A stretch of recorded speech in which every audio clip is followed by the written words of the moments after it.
All right, friends and family, Stephen here representing Nuevotec Productions again. And we're here with John Laidacker, right, and the Mural Arts Program. John, tell us a little bit about why we're here today.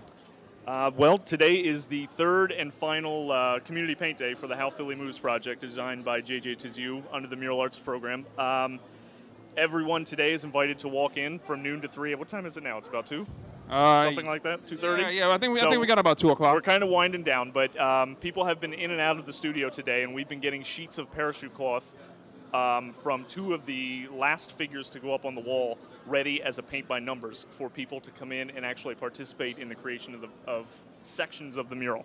Okay. So. Now, for many of us who don't know you, right, tell us a little bit about yourself and how are you involved in the program here today. I'll give you a little 6-year history, but I'll condense it into a nutshell version. Nice. After college, I moved to Pittsburgh, and when I was in Pittsburgh, I met a man named Morton Brown, who was an old mural arts painter and also went to the Pennsylvania Academy of Fine Arts for graduate school. I met him. He was the director of a mural program in Pittsburgh that I got involved with. He started talking up mural arts in PAFA. I decided to make the move to Philadelphia to work for the Mural Arts Program. Nice. And I ended up getting into graduate school at the same time, so I kind of killed 2 birds with 1 stone. Nice. And that was in 2005. So. Sweet. So, like for many of us, right, Philadelphia and the mural arts is like in sync, right? Tell us a little bit about how the mural arts came about. I remember I was doing on a walk-in tour, and we also have mural art walk-in tours in Philadelphia. Tell us a little bit about how many are there, a little history on mural arts. Okay. The Mural Arts Program started in 1984. It was Jane Golden, who is our executive director and still very involved in every single aspect of the program, was the co-founder along with, and I hate myself for not being able to remember this other gentleman's name, but they together began the Anti-Graffiti Network. And Jane's actually right here. I'm giving a brief little history. Hey, Jane. Come on in, Jane. Come on in. You know, so... Should I pass this on? No. Okay. So we owe a lot to Jane here. She's actually responsible. She is the queen of the castle when it comes to the Mural Art Program. And we just wanted to really catch this today on film. You know, we might not have this opportunity as today's also her birthday, and her hands are full and she's moving around. So Jane, please, any words for people looking onto this and wanting to participate in the mural arts community? Oh, sure. I would ask people to go to our website. There are lots of different ways to participate. People can volunteer. They can become a docent in our tour program. If you're an artist, they can send in an application. If you're a community, you can apply for a mural.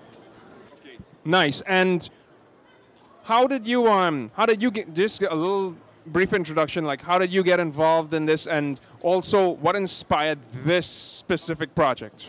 Well, I got involved in painting murals a long time ago. I went to college in California at Stanford. I moved down to LA and I started painting murals there and really fell in love with it because murals make art accessible to everyone. And then I came back east from the East Coast, and I was hired by former Mayor Goode to run a little art program for the Anti-Graffiti Network, and that eventually turned into what we have today, the Mural Arts Program, and that was created in 1998. I was made the director, and we've never looked back. We're a pro-art program.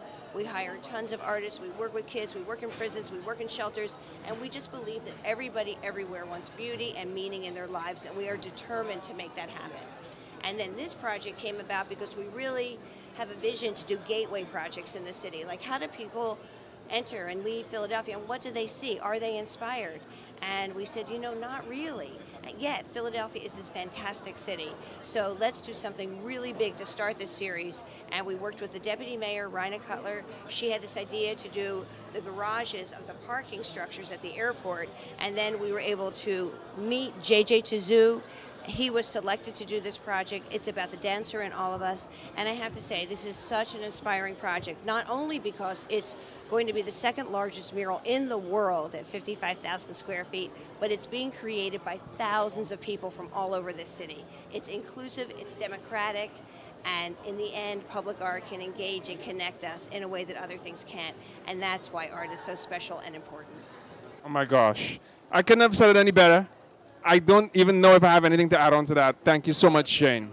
You know, it's brilliant. Thank you very much. And happy birthday. Thank you. John, come back in here. Okay. Now you can see why I pulled her in. Yeah.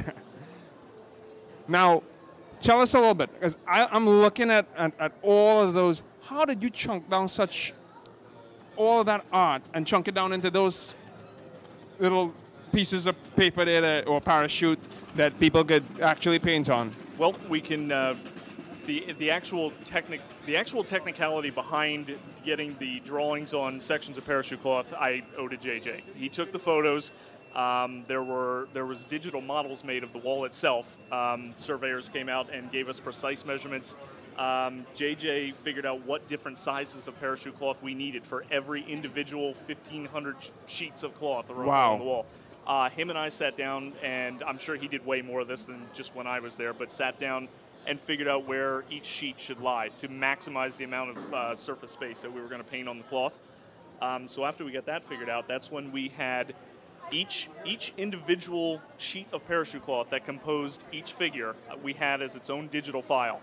We digitally projected every single one of those, and then we made photo references of all of them, pinned the photo references for each figure up on the wall, and then went through and hand-selected each color that was in there and custom mixed a palette for each figure. So, did that make sense? Yeah, I mean, it's insane when I look at that. How many professional painters do we have on this project? There's myself, and I have, how many assistants do I have right now? 7 assistants right now, and actually 4 of us are MFA graduates from the Pennsylvania Academy of Fine Arts as well. 4 of us all went to school at PAFA.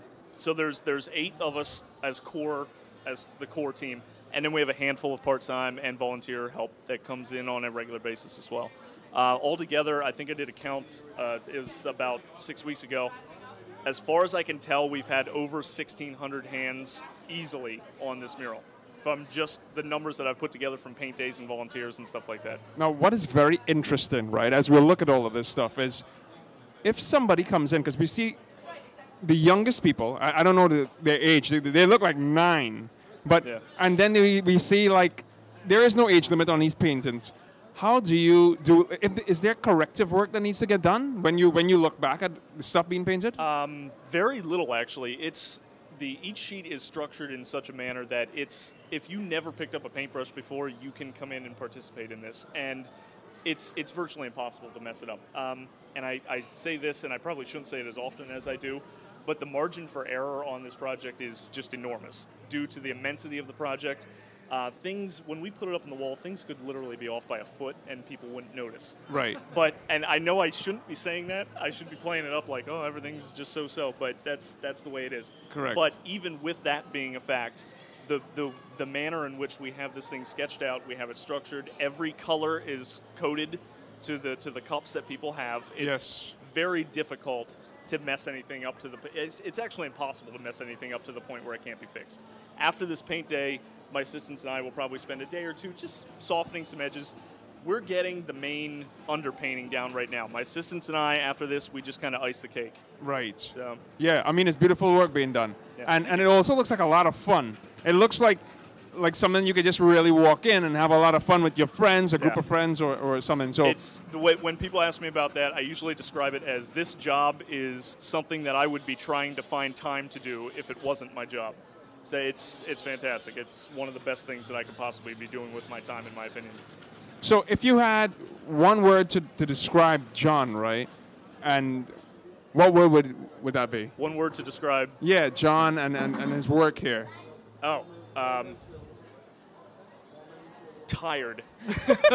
We work a lot. We're here all the time. It's exhausting, but it's exhilarating at the same time. Yeah. So there's nothing like being completely mentally, emotionally, physically exhausted at the end of the day. I love that feeling when you know that you really contributed to something. All right. So what can Philadelphia, when can they see this work being released? Let's go with that first. Okay, we'll go with that first? Yeah. All right. We are getting our lifts delivered. Our lifts, everyone thinks I'm saying lists. We are getting giant boom lifts delivered at the airport on April 4th. So the installation will begin thereabouts. We've all gone through the proper certification classes to be operating those size of lifts, all of the assistants. We will be installing through April, May, June, and into July more than likely. So, but hopefully not that far into July. All right, and what can they look forward to in the future from John? Well, we'll see. Yeah. I've been sending out some feeler emails. Hopefully this project will be working for me because I'm addicted to this job and I can't let it go. So, something else will be coming. All right. I can't tell you for sure yet because I don't know. That's Okay. the life of an independent contractor. Nice. Now, if you were to give a couple words, right, to inspiring artists out there to be able to come on board, maybe to inspire other artists to be able to take on projects of such magnitude like this one, what inspiration words would you have for them? Persistence. Absolutely persistence. When I first moved, as I said, I moved to Philadelphia for the Mural Arts Program. At first, I wasn't 100% sure if anyone in the office really liked me when I first moved here because I was this annoying pest from Pittsburgh that kept bombarding them with emails. They'd show up to work and I was sitting on the front stoop of the building, and it was just finally you end up getting a foot in the door.